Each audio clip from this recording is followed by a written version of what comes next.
Hello friends, super magic રસોઈમાં મિત્રો હું આપનું સ્વાગત કરું છું। આજે હું કડા પ્રસાદની રેસીપી લઈને આવી છું મિત્રો। તો તમને ચોક્કસ આ વિડીયો ગમશે। ગમે તો લાઈક કરજો, શેર કરજો અને સબસ્ક્રાઇબ કરવાનું તો ભૂલતા જ નહીં।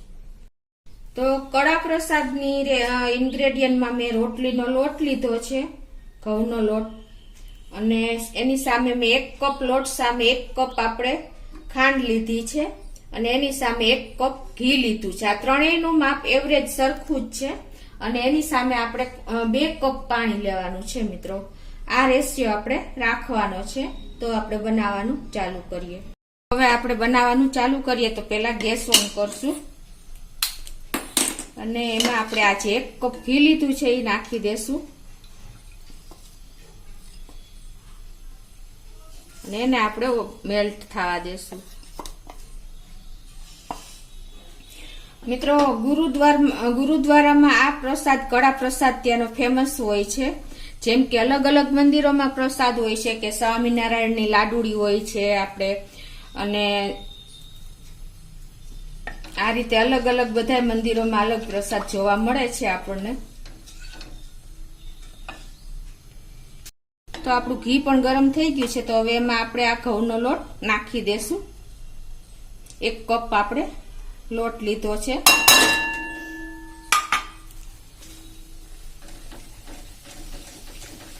અને એ રીતે આપણે એકદમ સ્લો ટુ મીડિયમ ફ્લેમ ઉપર આને શેકવાનો છે। આમાં તમને ઘીનું પ્રમાણ જોવો એકદમ વધારે લાગશે। ગુરુદ્વારામાં આ રીતે જ આપણે કડા પ્રસાદ બને છે, એ આપણે આજે ઘરે બનાવી રહ્યા છીએ મિત્રો। બધા અલગ અલગ મંદિરોનો પ્રસાદ અલગ અલગ હોય છે। જેમ કે મહુડીની સુખડી હોય છે, જગન્નાથ મંદિરનો અલગ પ્રસાદ હોય છે, સાંઈબાબાની મંદિરનો અલગ પ્રસાદ હોય છે। એ રીતે આ ગુરુદ્વારામાં આ રીતે જ આ કડા પ્રસાદ બનાવવામાં આવે છે। અને આપણે સ્લો ફ્લેમ ઉપર કન્ટિન્યુ જો હલાવતા રહેશું। આપણા લોટમાં પણ જો એટલું મોઇસ્ચર હોય છે, એટલે જો ઘીમાં ફીણ વૈરા છે અત્યારે આપણે આમાં તમને ખ્યાલ આવી જતો હશે। જેમ જેમ આપણો લોટ પાકતો જશે ને એમ એમ ફીણ ઓછા થતા જશે। દ્વારિકા મંદિરમાં અલગ પ્રસાદ હોય છે। એવી રીતે આપણે મિત્રો આખા જ્યાં તમે જાશો ને કોઈ પણ દુનિયાના છેડે ત્યાં ગુરુદ્વારામાં આ જ પ્રસાદ બને છે અને એટલો ટેસ્ટી પ્રસાદ હોય છે ને કે લોકોને મોઢામાં સ્વાદ રહી જાય છે। તો આ રીતે આપણે કન્ટિન્યુ ચલાવતા રહેવાનું છે।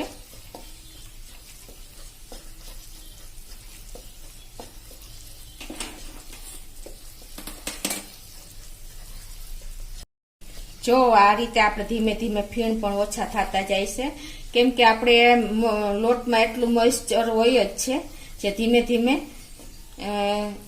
આપણે શેકતા જેમ જાશું એમ જુઓ તમને ખ્યાલ આવી જતો હશે।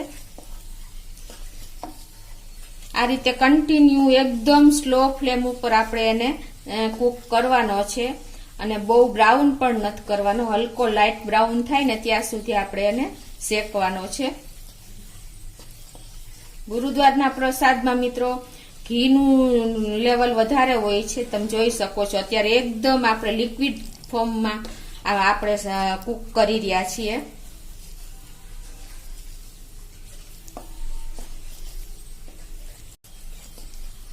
આ રીતે આપણે કન્ટિન્યુ ચલાવતા જ કુક કરશું।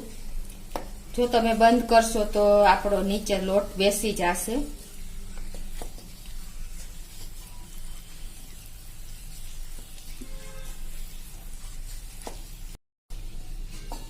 આ રીતે આપણે હલકો બ્રાઉન કલર જ કરવાનો છે। વધારે જો તમે શેકશો ને તો તમને થોડુંક બર્ન એટલે કે દાજેલાની વાસ આવશે।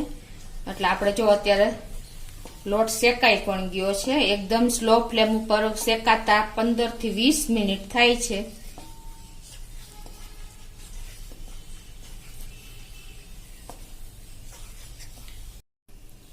તો હવે આ સ્ટેજે આપણે આ જે 2 કપ પાણી લીધું છે ને એ નાખી દેશું।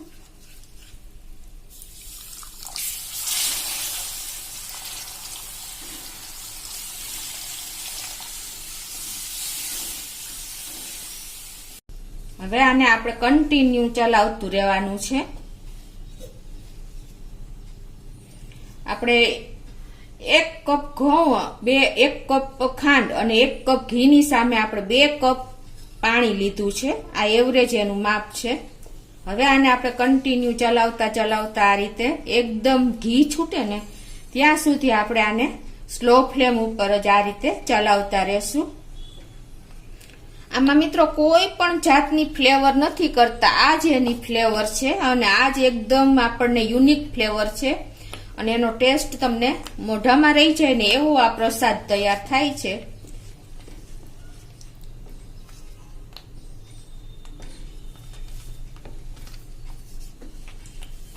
હવે આપણે ખાંડ નાખી દેશું 1 કપ.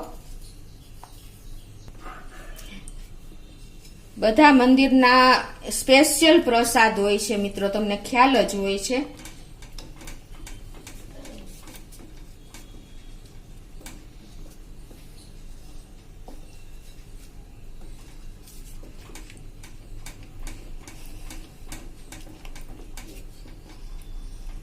આ રીતે કન્ટિન્યુ જ્યાં સુધી ઘી છૂટું પડશે ને ત્યાં સુધી આપણે એને ચલાવતા રહેશું સ્લો ફ્લેમ ઉપર જ.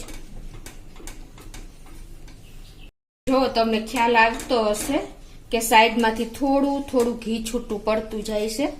કન્ટિન્યુ તમે ચલાવશો ને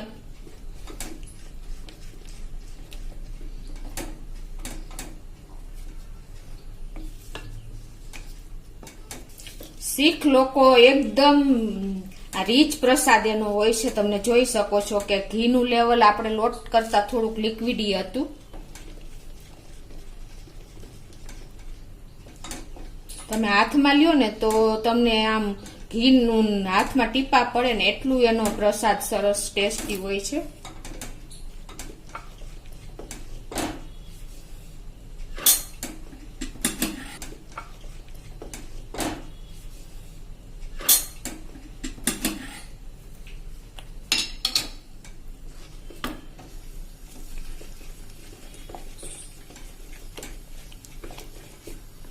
આ રીતે કન્ટિન્યુ જો આપણે ચલાવતા જ રહેશું. જેટલો આપણે હાથમાં પકડી શકીને એવું આપણે કન્સિસ્ટન્સી પ્રસાદની કરવાની છે.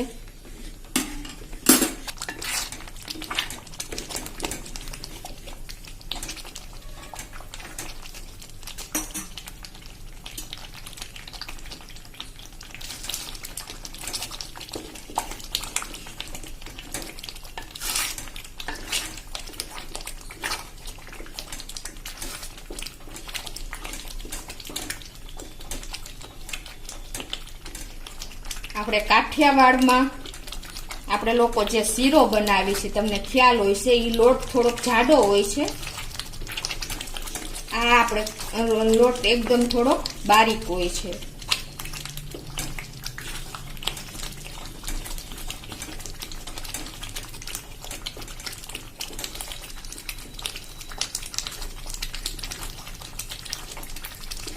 જો મિત્રો કેટલું ઘી છૂટ્યું છે.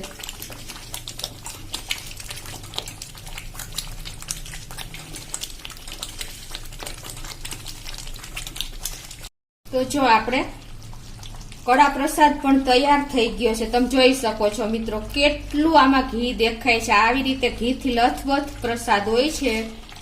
હવે હું ગેસ બંધ કરી દઉં છું. તમને ખ્યાલ આવી જતો હશે મિત્રો, છે ને એકદમ રીચ પ્રસાદ.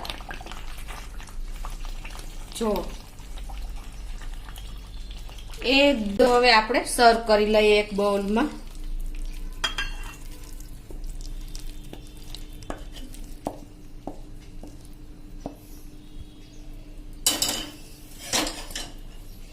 તો ત્યાં ગુરુદ્વારામાં મિત્રો જો આ રીતે પ્રસાદ હોય છે ને એને આ રીતે ચમચેથી આપણે વાટકીમાં સર્વ કરે છે, પ્રસાદ આપે છે બધાને. જો તમે આ રીતે ત્યાં બધા મેમ્બરને આ રીતે પ્રસાદ આપીને ગુરુદ્વારામાં બધે પ્રસાદ સેલિબ્રેટ કરે છે. તમે જોઈ શકો છો.